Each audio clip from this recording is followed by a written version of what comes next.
Okay, hi everyone. My name is Matthew Gilbert. I'm a licensed marriage and family therapist, and I'm honored to be here with you today. And um, so glad that so many folks across the state of Washington has taken the time to be with us for this very important webinar, this very important conversation. Um, if you have questions, we would encourage you to ask those questions, and I will capture your questions. And if there's enough time, our hope is to answer all of those questions or try to answer as many questions as we possibly can. For the sake of the chat, I've sort of limited the conversation to be directed just to the panelists so that we can better manage that cross chat, or rather so there isn't too much cross chat so we can better manage the chat. So someone had asked the question, can we talk amongst ourselves? And can you hear us? So I've also muted folks because we really have just such a short period of time, and we want to try to get through as much of this material and information as possible in the little bit of time that we have. In addition, if you're interested in obtaining a copy of this PowerPoint presentation, I do have the ability to get that out to you. What we'll do is we'll go ahead and record this presentation, we'll attach it to our website, and we'll also upload and attach the PowerPoint presentation as well. So if you'd like to take a closer look at that information, it's yours. Or if there's someone that you know that wasn't able to attend, feel free to share that information as well. So I'm honored, I'm proud to be here. I'm joined by Darren Nelson Souza, who's a received her MSW and is also a licensed clinical social worker, independent clinical social worker, a graduate of the University of Southern California, the School of Social Work. Darren is a facilitator in basics, Homefront, friends and family, provider education, and parents and teachers as allies. Darren is also a state trainer for Homefront and provider education and serves on the State Board of Directors for NAMI, Washington State. Darren has presented numerous workshops, both locally and nationally, on a variety of topics, including suicide prevention and awareness and depression. Darren is currently employed at CMAR Community Health Centers as a care manager for the care management team, working with high-risk clients with both physical and behavioral health concerns. In addition to her social work education, Darren has 25 years of ministry and pastoral counseling experience with a diverse group of communities and individuals, including seniors, youths, and couples. Darren continues to pursue an active role as a mental health educator and therapist within the faith-based community. I am honored and privileged to be able to present to you Darren Nelson Souza. Darren, thank you so much for coming. Thanks, Matt. I'm glad to be here. This is an exciting opportunity for myself and for NAMI and for the EAP program here. So I'm just really glad to be able to participate. So thank you, Matt. Let's get going. So first, I want to tell you just a couple things about me. I was raised in Eastern Washington State, so go Cougs. I've lived in Western Washington State for many years, so go Huskies. The graduate from USC, so go Trojans. Matt covered that I work for NAMI, and I also work for CMAR Community Health. So the National Alliance on Mental Illness was founded in 1979 by a small group of families. They gathered around the kitchen table to talk about their loved ones with mental health conditions. They're now the leading voice for the nation on mental health issues. There are state offices in all 50 states with affiliate offices throughout each county. Washington currently has 21 affiliates, and they're able to offer all of their signature courses free of charge, and membership is very affordable. So NAMI helps to educate families, individuals, and others by providing some educational courses. And I believe that there are 10 and I think maybe 11 courses that they offer either in person or online. They're also an advocacy group by shaping public policy, not just on the state level, but on the national level as well. They listen. NAMI has a helpline, and there are hundreds of thousands of telephone calls that come into them asking for support referrals, and more information. NAMI also leads in the fight against stigma and encouraging understanding. So let's just get a little bit of statistics in. We're not here today because mental health doesn't happen anywhere. We're here because it happens everywhere. So I'm not going to go over all these statistics. You guys can read them and probably know them. Mental health illness is really costly for us, the United States, and it hurts our productivity at our jobs. So we want to make sure that we can help keep people well and stable and on their jobs. It was a study by Mental Health America that measured 15 different areas, and they ranked all of the states. And in 2011, Washington was ranked at 43rd in all of the studies.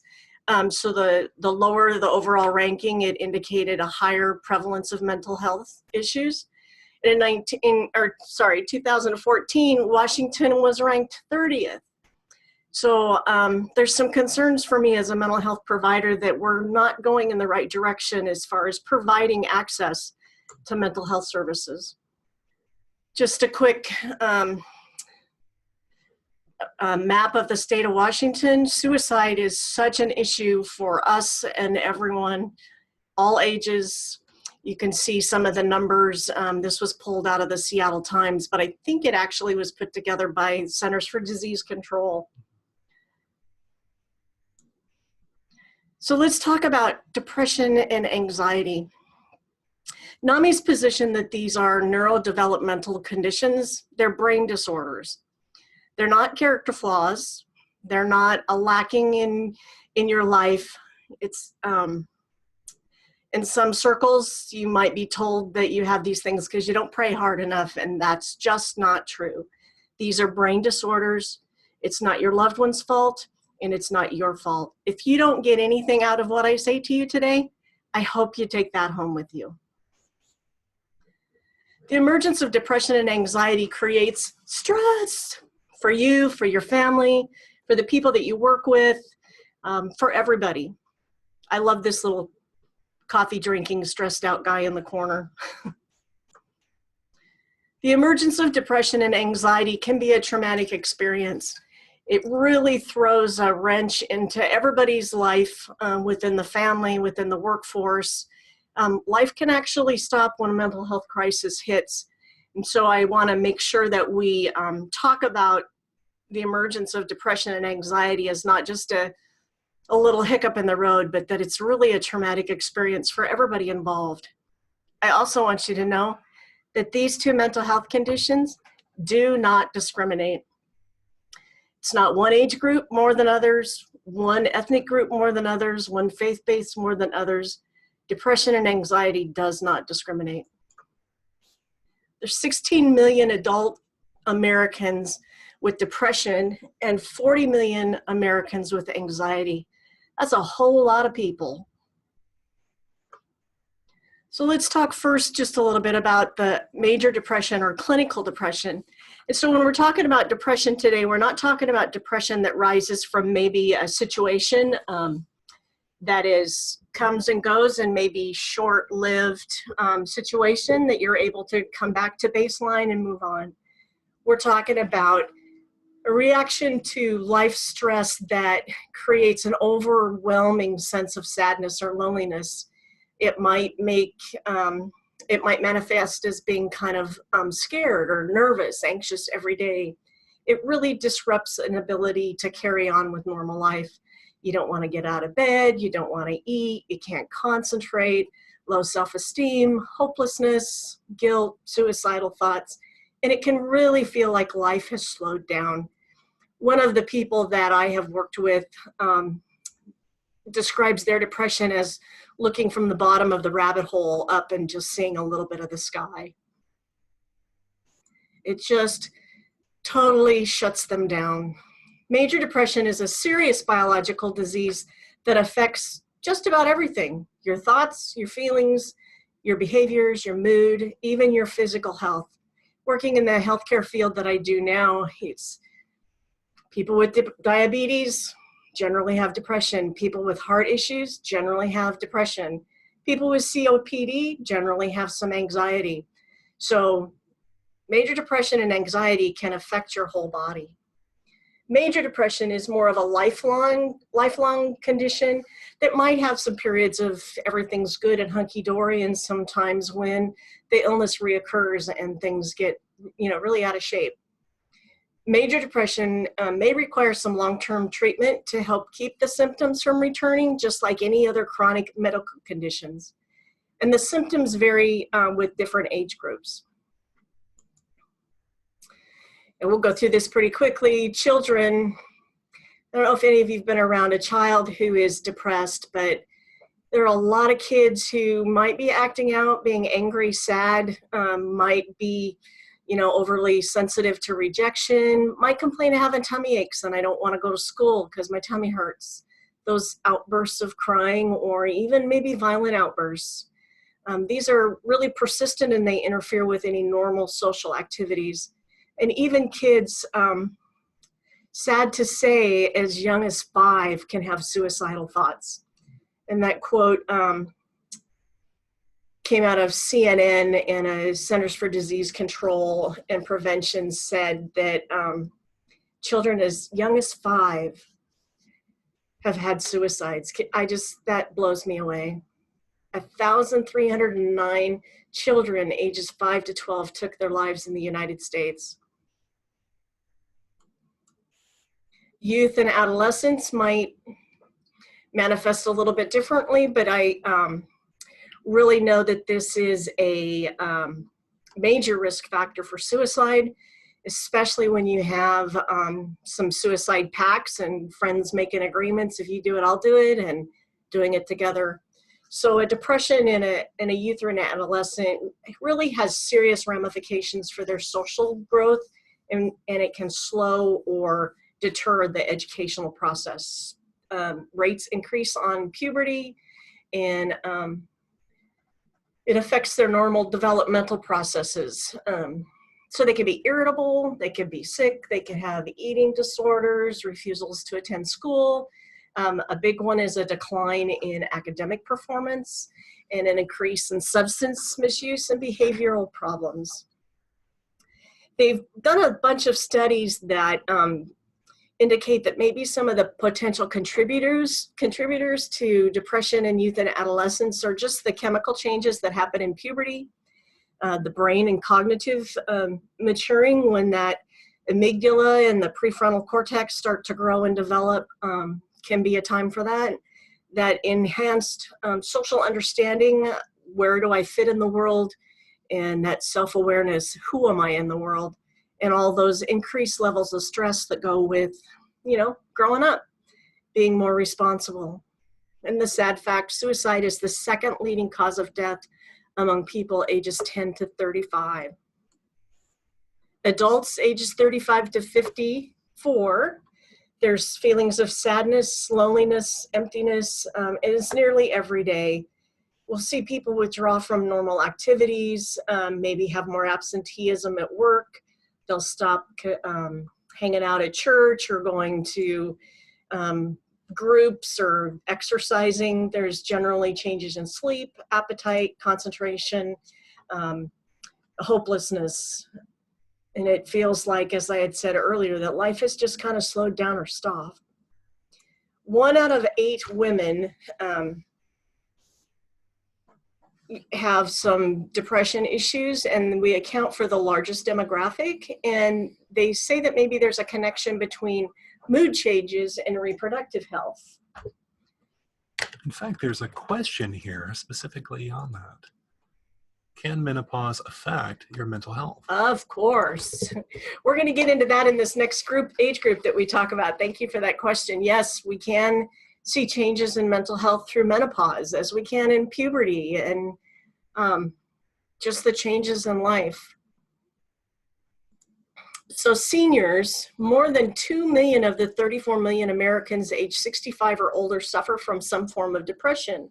Mostly it's undiagnosed and untreated. Again, the same kind of symptoms with social withdrawal, loss of appetite, inability to sleep, maybe some confusion and some memory problems, or maybe being a little bit more demanding. I happen to be a 57-year-old woman, and did menopause change me? Of course it did.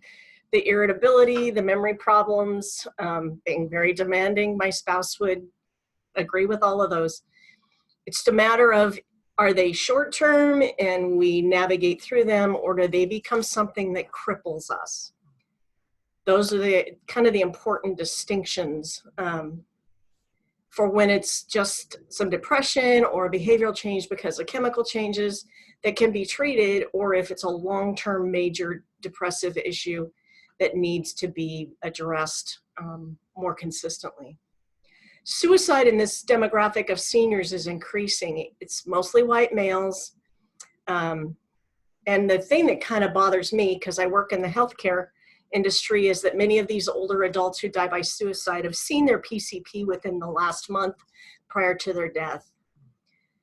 Also left untreated, it increased risks of other medical illnesses and cognitive decline, and it'll shorten life expectancy. And the shortening of life expectancy, that happens even if you have your first episode of major depression when you're a kid. And things that are important to remember is that depression is not a normal process of aging. I think we get this idea that PCP stands for primary care provider, their doctor. Depression, because it's not a normal process of aging or a normal part of aging, that could be aging from a teenager to a young adult to a senior. It's just not part of what's supposed to happen in our natural process. Some effective treatments. The first thing that with any kind of mental health issue, whether it's bipolar, depression, PTSD, anything, you want to first rule out any medical causes, such as maybe hypothyroidism, which can make you really feel like you're slowed down and tired, and changes in appetite and things, or diabetes, food allergies. So first rule of thumb is to get a medical checkup. Go see your doctor. They can rule out some of these other things. Maybe it's a low thyroid issue and you take thyroid and the depression and blues kind of lift. There are lots of medications, antidepressants. There's several types. I'm not going to get into the chemistry of all of that. The big thing is that we need to have compliance. Some of the side effects are not really fun, that loss of sexual arousal or eating the refrigerator full of food every day. It's not always fun to get on these medications, and they sometimes just don't make us feel good. They don't make us feel normal, so we stop taking them. And so it's really important that we find some compliance and work through the issues.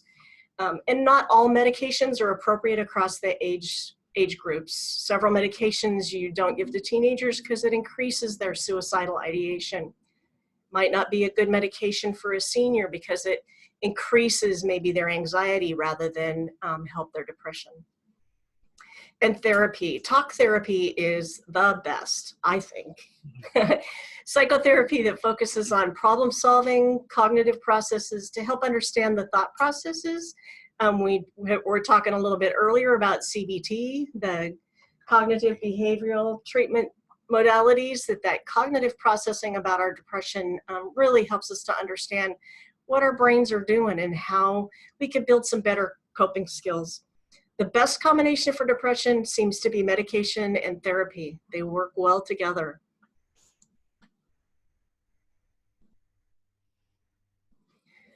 Educate yourself. So psychoeducational classes such as NAMI Basics, which is for families with kids, Family to Family, which is family with adult children that may have a mental health issue, provides the latest information and can introduce individuals to additional support resources.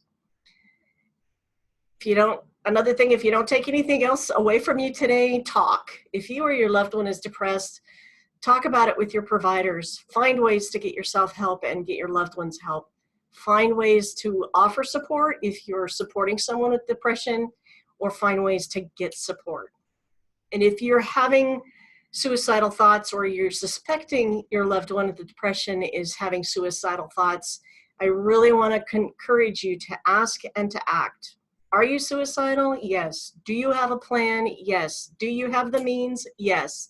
Then you call 911 or your crisis response team, and get help. Stay there, stay connected. And if you're the individual who's having suicidal thoughts, find someone to talk to. If you have a plan and you have the means, you can call 911 or call somebody who will call them for you. We have another question here. What treatment options would you recommend for someone whose monthly menstruation appears to noticeably increase a person's depression symptoms? That's a great question. Mm-hmm. I would do some talk therapy with them. You haven't told me what the age group is, so I'm assuming that maybe it's a young female adult, and see if there's some, oh, she's 32, thank you. See if there's some ways that she can engage with her physician to get some support on board around her menstrual cycle. That's a tough one, you know. Probably starts many fights in a household where you're trying to help somebody through a real frustrating time for them. So yeah, talk to their primary care or their OBGYN, and get some additional resources on board to just kind of help work through those. Symptoms of postpartum depression, those are kind of all over the board, and they're very similar to major depression. That withdrawal, there might be some raised irritability, changes in sleep pattern, maybe more fatigued,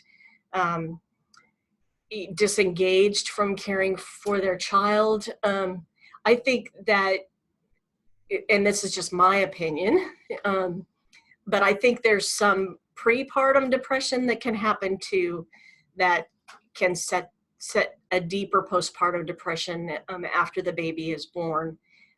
Definitely a situation where you want to talk to your OBGYN, your family practitioner, your pediatrician. I know there's been quite a move to have pediatricians, instead of just talking about the baby, to ask the mom how she's doing and see if there's any way that they can help and notice that there's some postpartum depression. So great question, thank you. So let's talk a little bit about anxiety, or what we would call generalized anxiety disorder. Anxiety is normal. Everybody gets some. It's a beneficial response to dangerous situations. You've probably all heard of fight, flight, or freeze. We're either going to fight, we're either going to run, or we're going to make ourselves as small as possible. And anxiety is part of what triggers that. And it's related to a very specific situation or a problem.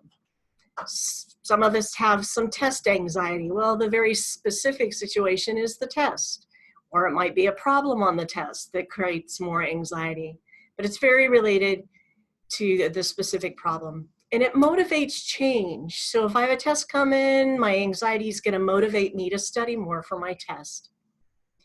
Generally subsides after the event. It's intermittent, it's manageable, and it's proportional. It's not huge. It's not demonstrative. It's realistic in its response to a realistic problem.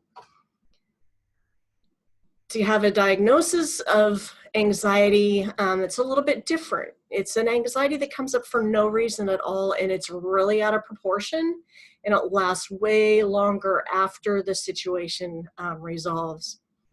It's either a lot of fatigue or frigidity, could be some sleep disturbances. I know for myself, when I get really anxious, my sleep gets disturbed, and that's usually a clue to me that I'm having some maybe out of proportion anxiety about something. Irrational fears, distorted thoughts. General anxiety disorder is not, while it can run into a panic disorder, that's not really what I'm talking about here. It's that generalized tense muscles. I'm always in this fight, flight, or freeze mode. It's not My heart isn't necessarily racing, but my blood pressure might be up, my speech might be fast.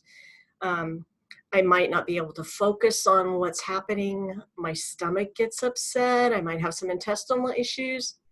And then when an anxiety disorder moves a step further and it becomes a panic attack, you're gonna avoid whatever situation creates that anxiety. So if it's going outside your door, you're not gonna go outside your door. If it's going into large groups, you're not gonna wanna be in large groups. I just thought this was kind of important, that the presence of excess anxiety and worry about a variety of topics, events, or activities, and worry that occurs more often than not for at least 6 months and is excessive or clearly excessive. And that's from what you probably know as the DSM-5, the Diagnostic and Statistic Manual of Mental Disorders. It's not an easy read, but there's a lot of really great information there. So stress and anxiety. These words are used kind of interchangeably and they overlap a lot. It's the same autonomic responses when I have stress or I have anxiety. So the physical sensations can appear to be the same, but the causes of stress and anxiety are usually different. Stress focuses more on an external pressure that's hard to cope with, stressed out about situations, and then after the situation, the stress disappears, the symptoms disappear. Where anxiety disorder focuses more on internal pressures that are inside of me that make me worry and fear things that could threaten me or hurt me or not be good for me or real or imagined not good for me. And that doesn't normally go away. Anxiety disorder is usually caused by a combination of events. Could be a little bit hereditary, could be biochemical factors, a lot of things. None of these things are easy to just put your finger on this part of the brain and say, this is where it's not working right, here's the appropriate medication. Again, we'll go quickly through some age groups. Anxiety doesn't have a minimum age requirement. It can often emerge during childhood. 10 to 15% of all children experience an anxiety disorder. Could be something as simple as separation anxiety when our kids go off to school for that first time. They struggle with it. Children with anxiety tend to have a higher risk for depression and anxiety later in life. It's really, really difficult for children with anxiety, and it's really difficult for their parents as well. So if you're a parent with a child who has some anxiety, give yourself some grace and a pat on your back that you're still here today. And diagnosing depression is difficult due to the overlap with some learning disabilities and maybe some attention deficit disorder. So again, you'll want to go see your doctor and have that diagnosed with your children. They vary per individual. It could be agitation or restlessness. You could see how it could be confused with some attention deficit disorder or attention deficit hyperactivity disorder, in that they're inattentive. They might have some poor focus, trauma or tantrums, crying, refusing to attend events. When a child has an untreated anxiety disorder, it will really impact their school and performance, their social functioning. And as those develop, it can create and lead to more serious mental and physical health problems when they become young teenagers and adolescents. In as many as 30% of the cases, treating the parent's anxiety in conjunction with the child's anxiety is extremely helpful. So mom or dad, if you have some anxiety and your kid's really anxiety, get yourself some help too, because then you'll really be able to help your child. Children and teenagers as young as 25 may experience an increase in suicidal thoughts and behavior when taking antidepressant medications, and some antidepressant medications are used for anxiety. So we really want to pay attention to what our kids are taking and how they're taking it, when they're taking it. And if we see any mood changes that might indicate that they've slid over into depression or some suicidal ideation, you definitely want to make sure that you get some some words in with your prescriber. Report any of those changes in mood or behavior. One of the questions that was asked was, do children and youth with autism have a higher suicide rate? What would you recommend if psychotherapy one-on-one hasn't been helpful and medication only helped a little to minimize self-harming behavior? The child is 10. My heart breaks for you. I don't have any specific statistics that I could share with you about children with autism having a higher suicide rate, but I certainly know that with individuals that I've worked with who have autism, that their suicidal ideation and homicidal ideation has been higher. And I haven't seen that psychotherapy has been really helpful for them. However, some of the older medications have worked with them. The self-harming behavior is concerning because there's something underlying that. They're scared, they're mad, they're afraid, they're anxious, they're depressed, because that's a behavior, and usually underneath the behavior like that, there's something else going on, and it'd be interesting to get to what that something else is and have those discussions. Darren, would you recommend that they maybe consult with a pediatric psychologist in situations like that? Definitely. Or a pediatric psychiatrist even? Yes, definitely. Would have those conversations. You know, sometimes we take our kids to just regular doctors, you know, regular general adult family practitioners. I think a child with autism and having some issues with medication and self-harming behavior, we need to talk to a specialist. So that would be a pediatric doctor or psychiatrist, psychologist, somebody who really focuses on kids. Another question that was asked, and thank you for that question, that was really great. Makes me want to do a little bit more research on that, so thank you. Another question is the separation anxiety a normal part of development? As in most children experience it at some point. That's exactly right. Most kids suffer from some anxiety disorder. It's when it continues past that first, you know, maybe couple weeks of having some separation and moving forward that it's just normal. After that, it becomes more of a disorder than just a situational anxiety. Thanks for the questions, you guys. These are great. With adults,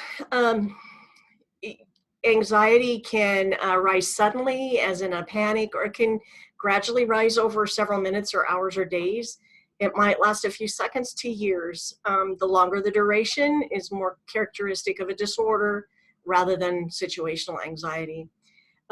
Sometimes it ranges in somebody else's ability to notice it from just barely noticeable qualms or tics or movements or changes in speech to an intense panic where you feel like you're having a heart attack and you can't breathe and feels like someone's sitting on your chest. It's our ability to tolerate any kind of anxiety that really varies from person to person. It can be really distressing and disruptive, or it can just be really mild but always there. And so we really want to pay attention to how each person tolerates anxiety and how long that stays on for. There's also some medical disorders that can cause anxiety. I can't think of anything bigger than COPD, chronic obstructive pulmonary disease. If you can't breathe, man, you're going to get anxious. You're going to feel like, you know, you're having a panic attack. Hyperthyroidism can manifest as anxiety. Having too much thyroid can make your heart beat too fast, can make your hands shaky, can make you feel like you need to run away as far and as fast as you can. Another one is asthma and heart failure. I have a spouse who has asthma, and boy, when the asthma kicks, the anxiety goes up. Some effective treatments, first steps, can be caused by a number of medical and psychological conditions, so please see your doctor, seek medical attention to rule out anything else that might be causing the anxiety and to seek appropriate treatment. For a doctor to diagnose generalized anxiety disorder, a person must have experienced worry or anxiety that is excessive, concerns a number of activities, is present for 6 or more months. In addition, there's some other criteria of restlessness or keyed upness or being on the edge kind of feeling, the tendency to tire easy, difficult concentration, irritability, muscle tension, that clenched jaw. I used to live with somebody who would grind her teeth when she'd get anxious. So that tension that's just all over their body. And of course, that disturbed sleep. Treatment generally uses psychotherapy and some medications.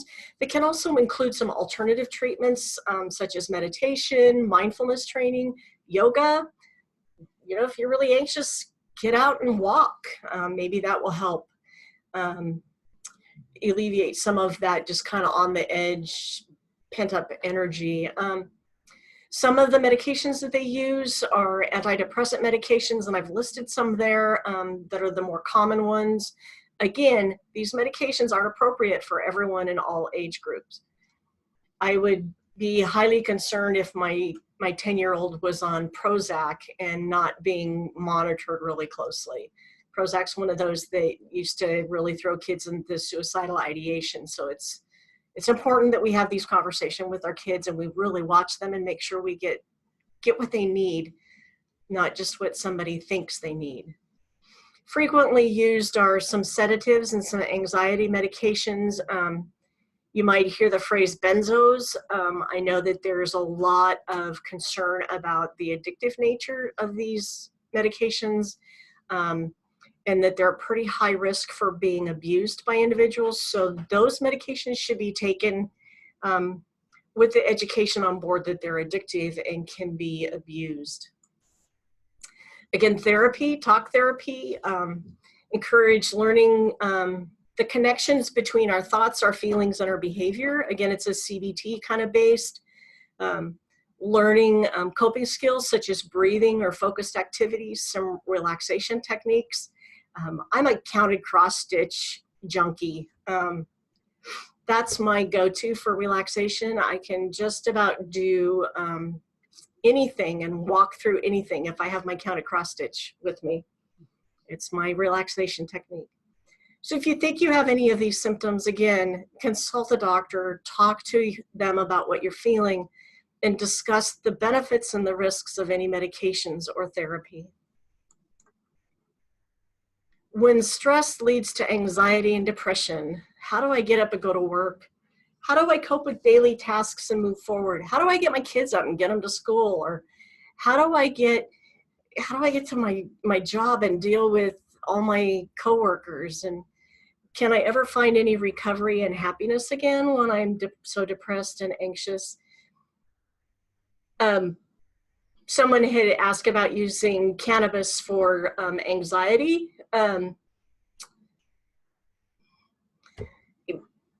That's always a really good question, because while Washington State has made the use of marijuana, recreational marijuana, legal, I think the story is still out on whether or not we should be using cannabis for any kind of mental health conditions. And definitely talk to your doctor.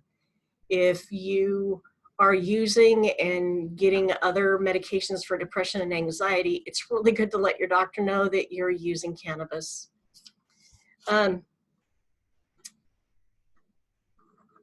So how do we deal with this anxiety and depression and get moving with our life? Getting stressed out at work happens to everybody, and it's perfectly normal. There's a lot of things that we can do at work that will help alleviate some of those things. So these tips, while it's not a comprehensive list, it's just to help you maybe come up with some different ideas. So stress at work that becomes a persistent, irrational, and overwhelming kind of issue that can impair your daily functioning, you really want to try to find different ways to work it out. So know that work is important to your self-worth and your financial stability. You don't work, you don't eat, you don't have a roof over your head, your kids end up homeless, that takes you down a a road that's really not healthy for anyone. So just understand that work is important to your self-worth and your financial stability. Find somebody to talk to. I have a coworker that when I'm starting to feel stressed out at work, I'll go find my coworker and I'll say, hey, I need 5, and we'll sit down and maybe do some breathing or look out the window. Especially if you're prone to panic attacks, find somebody that you trust that you can talk to that can help maybe reduce some anticipatory anxiety.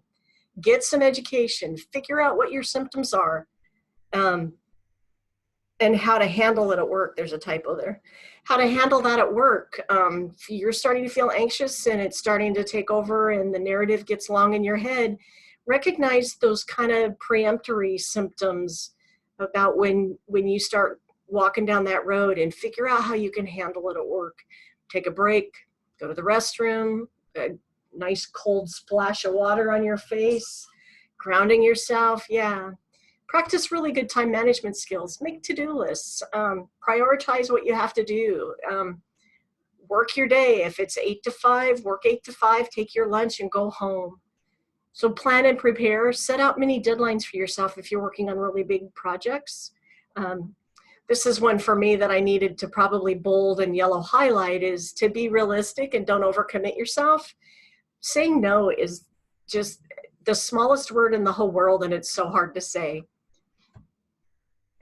That's one of my, I'm going to put that on my bulletin board at work when I get back. Ask for help. If you're feeling overwhelmed, find resources. If you've got too much work to do, talk to your supervisors. They're there to help you, and keep those lines of communications open. Try to stay organized. Do your filing and clear your work area. I don't do well when I have a lot of stuff cluttered around me, so I try really hard to keep my desk area clean, and helps me focus on what I need to do. This is a big one too, number 9, avoid toxic coworkers. Step away from negativity. I'm not a big fan of drama at work. So when the drama starts to happen, I tend to take a walk or go to the break room, or take my book and go outside, do something different to get away from that. It's easy to get sucked into those toxic coworkers and family members. You know, do what you need to do to protect yourself from people that drag you into negativity and maybe fill more of your depression or cause you to be more anxious. Avoid that rumor mill and the gossip. We're all really good at building a narrative in our head about things. So if we're sitting and listening to the gossip, we're building a really, probably 99.9% of the time, not right narrative about what's happening. So just step away from the gossip and the rumor mill. Take lots of breaks, walk the block, read a book, do some deep breathing. You know, my dad was a farmer, and at lunchtime he would come in and change his socks and shoes, and something about that, he swears by, it would refresh him and give him a little bit of extra strength. So you guys, if you're out there working hard work, change your socks and shoes. Let your toes breathe. Something about getting grounded with clean foot attire. I don't know what it is, but it worked for him. Make sure that you set clear boundaries. I'm going to work from 8 to 5. I can't work overtime. I'm going to take my lunch. I'm going to do my breaks. No, I can't go to that party at your house because toxic Aunt Murgatroyd's going to be there, and I don't have the ability at the moment to go. So set your boundaries, and it's okay to say no. And then celebrate your successes. We all get through the day somehow, and just getting through the day is a success. So pat yourself on the back for your successes and for the things that you do that go really, really well. Plan a vacation. That's another one I need to put on my board too. And take complete advantage of all of your employer resources and benefits. Call EAP. That's what they're there for. They are there to help you do some solution-focused work and to provide you with resources, maybe in your local community, that can help support you. And as always, be healthy, eat healthy, it's supposed to be sleep, exercise regularly, and limit your caffeine and alcohol. We are a caffeinated junkie society, and you know, maybe we don't need that third and fourth cup of coffee. And we all know that one drink isn't an issue, but 10 is. So manage, you know, there's an old scriptural adage that says all things in moderation. That's kind of where I'm at. All things in moderation. Don't eat too much chocolate, but eat some chocolate. So my best advice to you today is to get help. A diagnosis and a therapist who's skilled in working with your demographic, your age group, your gender, your diagnosis, whether it's faith-based or not, that it doesn't matter. But get a diagnosis and find a therapist who is skilled in working with you. And if you don't have any in your area, you can also call your Washington EAP program and they can get you hooked up. Also, whatever your community has to offer, you know, if they're good resources, make sure you tell your friends about them too.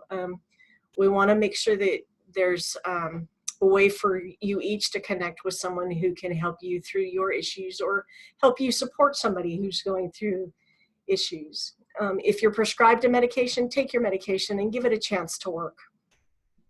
Some of them work pretty fast, some of them work a little slow. Some of them don't have side effects, some of them do. Some of them have weird side effects, some of them don't. And you know, each body is different. If we were all the same, we could have one medication that fixed everything. And I think we all know that that's not what that's like. Talk to your family, tell them about your struggle and ask for their support and care and mercy because it affects them too. And sometimes when I'm in crisis, it's easy to get my spouse and my family in crisis. So, you know, have mercy with each other. And I want to suggest that you create a crisis plan. If you haven't got one, there's a NAMI URL for a guide to create a crisis guide. And my comment about that is the best time to create a crisis plan is not in the middle of a crisis. Work it through, have some conversations, and figure out what's going to help you. List your phone numbers for your doctors, your therapist, any family members, your symptoms, your coping skills. I have a client that has a poster on the back of his door with his coping skills. If you're struggling with addiction issues, make sure that you reach out to any of your substance use crisis programs. Like in Clark County, we have the Lifeline Connection. We also have a mobile crisis unit team, so make sure that you make those phone calls, know those numbers, know how to get in touch with people that can help you with other issues. And Matt just gave me a phone number for Lifeline. It's 1-800-273-8255. National Suicide. It's the National Suicide Prevention Line. Get some help. And if you're not sure and you're trying to help somebody, your crisis line, crisis center, hospital, any of those places are resources for you to tap, and they can help you decide if you or your loved one needs to go to the hospital and get additional support and services. I think I've got just a couple more slides. Educate yourself, find a NAMI, sign up for one of their signature classes. I kind of shared a little bit of them with you. There's a newer program called Homefront that's for families and caregivers of military veterans and active duty service personnel who struggle with mental health conditions and issues. That is offered in person and online. So just reach out to NAMI.org and they can get you signed up for Homefront. Also join a NAMI support group. There's Connections, peer-to-peer, family support group that are all available in like 20 of the communities around the areas, the state of Washington. So connect with a NAMI. They've got resources as well. Here's some more information on how to get NAMI information. If you're experiencing a mental health crisis, call 911 or your local crisis line, the NAMI helpline. I should have put a page up here that had all of the EAP information on that. I'm sorry, Matt, I didn't do that. We'll be sure to add it. we'll be sure to add it for you. So that's kind of all I have for today. Matt, you were kind of watching some questions. Did you have a couple that maybe we wanted to touch on? Sure. Let's take a look at some of these questions here. We have quite a few. I don't know that we have time to answer all of them. But let's kind of take a look at a few of these. I'm noticing that there seems to be a trend of questions coming in relation to working with children. Specifically children with depression and anxiety, and how to go about supporting the child and or the parent or parents of that child when just simply having the conversation and when the focus is on the child, that perhaps the child may withdraw or in some cases perhaps get angry and have some emotional or behavioral outbursts. What would you recommend? Well, the couple things come to mind when I look at that question. There are a lot of differently trained therapists. I'm currently working with and learning about art therapy and sand tray therapy, and just working with young people in general to kind of get them out of the situation where they're sitting looking across the room and they're expected to talk, but finding a therapist that might work with some of these other modalities or methods of treatment that might be play therapy, it might be coloring, it might be sand trays, it might be any kind of art. They could just kind of start building some trust between a therapist and a child. And having been a child that was a little unruly myself, I hope my mom's not on here, the last thing you want to say to your kid is calm down. We don't want mental health issues to be seen as a punishment or going to therapy as being a punishment. That's not fair and it's not right, and it increases the stigma. So I would definitely not make you have to go to therapy as an ultimatum with a kid, but find a way to engage them that isn't direct, eye to eye, have conversations about what's going on in their head, but maybe sitting down and coloring with them, or maybe finding a movie that you could watch that might spur some conversation as a parent with a child. Great question. Thank you.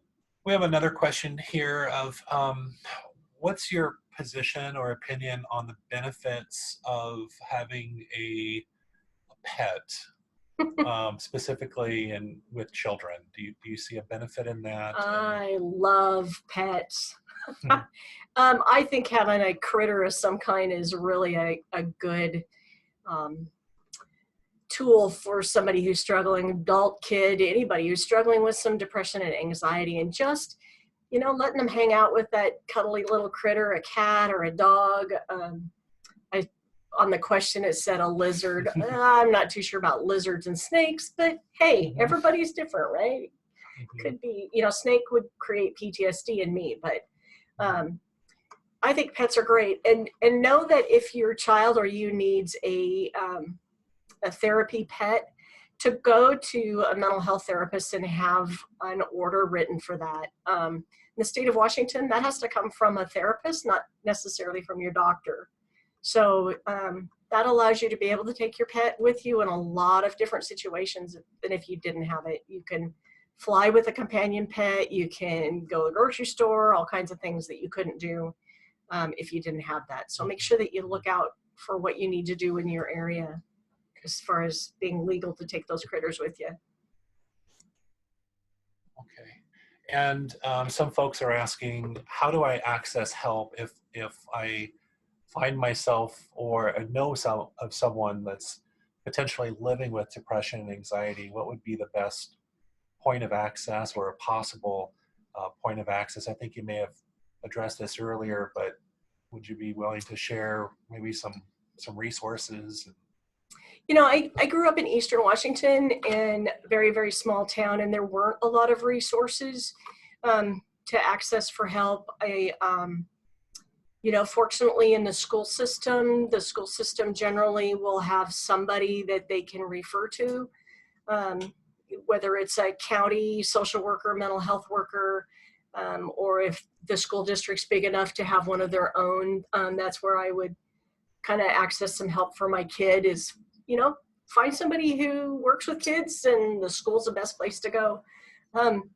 Where else can you access help? Of course, you can always call Washington State EAP for assessments and some referrals that would be appropriate. Call the NAMI Washington State office or email NAMI.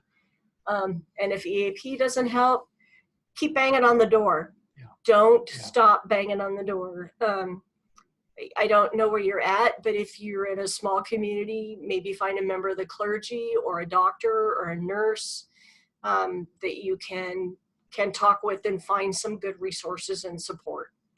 Also, too, keep in mind that when you're meeting and working with an employee assistance professional, a counselor in the community, if for any reason, if you were to find that your needs were not effectively being met, we would want to hear from you. We would want to know that. So we would encourage you to reach out to us, because our goal, our aim is to continue to support your overall health and well-being. So stay in touch with us, let us know where you're at, and we'll continue to provide you with the appropriate referrals and resources that best support you and your needs. I think with that, though, we have some requests that perhaps some folks have joined us a bit late, and so they may have missed the beginning, which I mentioned that the PowerPoint presentation will be linked to the recorded webinar located at eap.com. So it's Washington State's Employee Assistance Program website, and the webinar will be listed under the webinar section here in the next week, along with the attached PowerPoint presentation for distribution and review. So thank you for your time and assistance today, Darren. Thank you for representing the National Alliance on mental illness. Yeah, if there isn't an acronym for it, it doesn't exist. That's right. That's right. Got to have the acronym. Well, thank you, Matt, for asking me to come, and it's been very definitely my pleasure, and I wish you all well, and get help if you need it. And I want to also thank all the wonderful participants, and we apologize if we weren't able to get to your many questions. We had a rather large turnout today.